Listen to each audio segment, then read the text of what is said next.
going? So what do you do for a living, brother? Yeah, so my main occupation at the moment is a bit of data analytics, Mm-hmm. data science, machine learning, Okay. and pretty much what that involves is taking really large, complex data sets Mm-hmm. and using different statistical methodologies, All right. analytical methods to derive and mine insights from that, All right. and translating those insights into actionable business recommendations or solutions or outcomes or strategy, and then proposing that strategy to senior leaders and sort of shaping a company direction with data. All right. So pretty much you are dealing with data, right? And also you are having probably lots of insights from data science as well. So what do you like? Who do you work for at the moment? Do you work for yourself, or like, you know, do you what do you call it? Do you have like partnership? At the moment, I work for a American technology company, All right. which is kind of in a scale-up mode. What do you mean by that? So scale-up is kind of the second stage of a startup, where a startup is sort of just being established and kind of making itself in the market, making the processes, getting market share, Okay.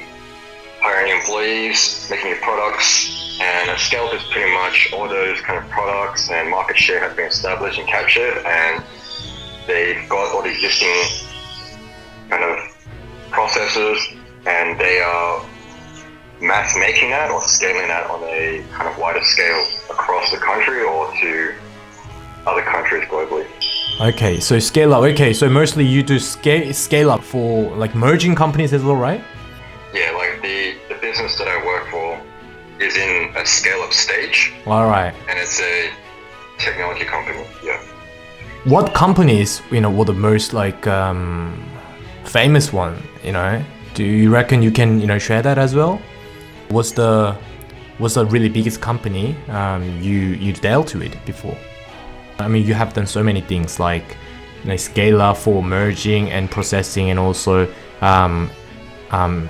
analysis as well.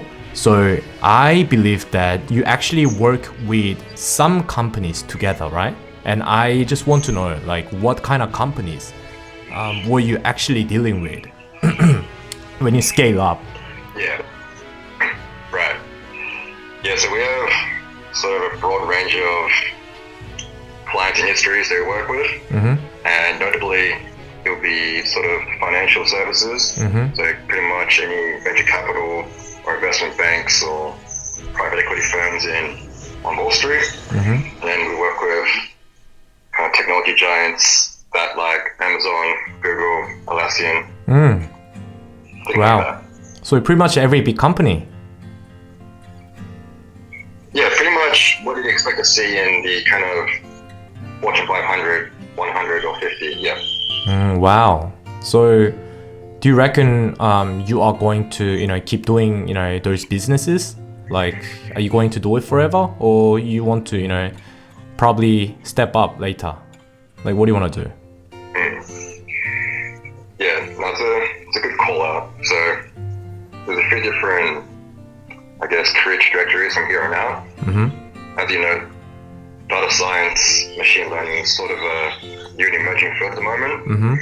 And it's a kind of scarce resource, which is getting a lot of attention, and it's really coming up, which is great, but it does open a lot of doors to existing companies. So one path is to continue in the same place and rise up in the hierarchy, become more management oriented or become more technical oriented.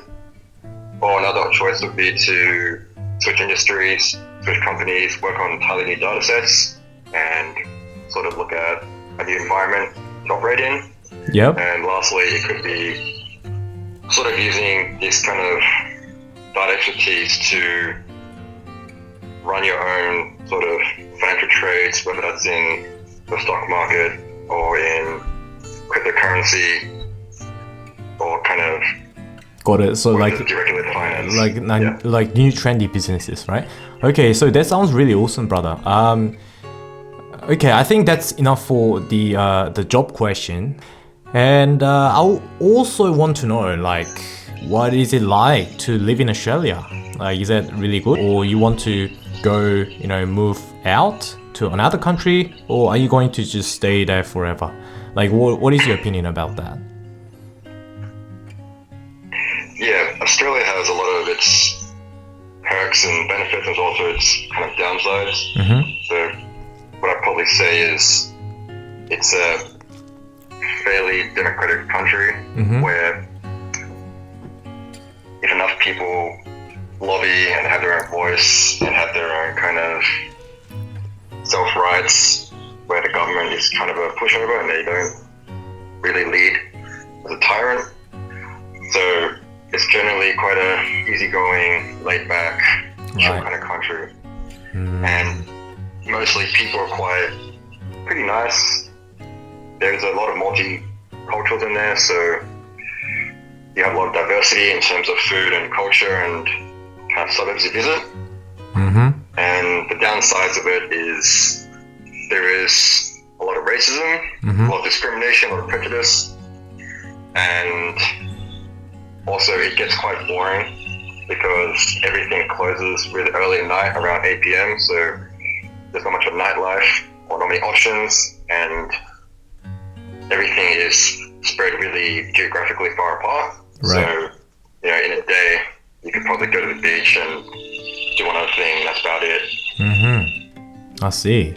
So it sounds like it's pretty like boring country. However, there might be a really like a great welfare system, like a safety wise. Even though there are some prejudice and also racism, you can just deal with it still. So I don't think that's not gonna be the like big part of like criticism in Australia, because most countries do have that sort of criticism as well. So my last question for you is, do you have anything to say to whom wants to come to Australia for visit or to study or work?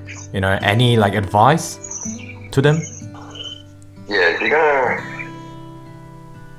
come to Australia. Are you okay? No, I'm not gonna laugh at it. Okay, what is the reason you say you're gonna come to Australia? Because it sounds like it's alright, you can come, but I'm not sure if you are actually going to like it, right? So I just want to make sure if you actually mean it or just joking around. What is the real truth? Yeah, I can give you a legitimate response. I mean, if you come to Australia, to get a job here, to get education here, it's not bad. Pretty much everyone has access to the university system. Even if you don't get the marks you need to get into it in the first place, there are lots of bridging options to get you in there. So the best unis, Sydney Uni or Melbourne Uni, etc. There are many kind of pathways to get in there, even if you don't have the HSC marks. Yep. So don't worry about that. Okay. And it's relatively easy to, at least pass those unis. As long as you do reasonable work, you'll definitely get your degree. You may not have the best marks, but you'll get your degree. And degree doesn't really matter that much anyway. But getting a job is relatively not too bad as well. Generally, the kind of average pay is fairly high. And again, everything else is pretty expensive, such as housing, in Sydney especially, so that can be a bit of a problem. Okay. But what you can expect is, you can get by with just a reasonable job. You can afford most things. You won't be struggling. It's easy to get by with education, and overall, it's very stable, secure, kind of comfortable life.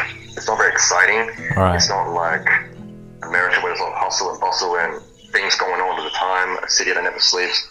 Australia's more of a laid-back kind of retirement country where you can get a stable, decent job with decent pay, decent things to do, but it's not really exciting.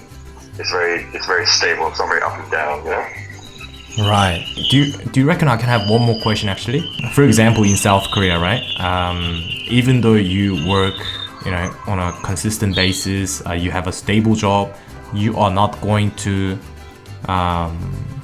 have a house actually. If you are like age 20 to like 35 to 40 these days, it's not even possible to, you know, have own house in South Korea.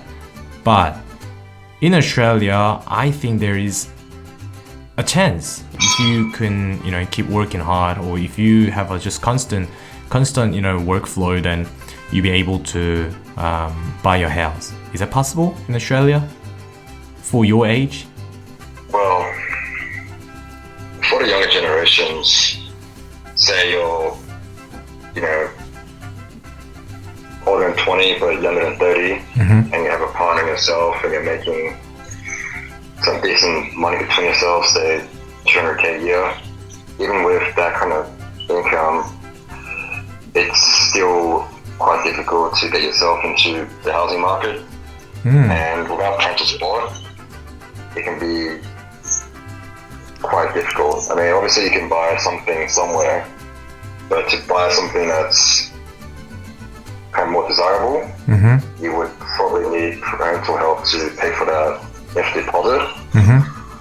And it's not a matter of, you can earn pretty good income between yourself and partner, but to save up for that initial deposit to even get your foot in the door for the housing market is where difficulty comes, and that's where parental support is very strongly needed. And yeah, so if you were to come here by yourself, learning parental support, just yourself against the world, especially solo, it's, you know, it's probably quite hard to get still have a house. So, okay, in Australia as well. Okay. All right, thanks a lot, man. I'll share the link later. All right. All right, cheers, buddy. Have a good night, mate. Okay. Bye bye. Take care.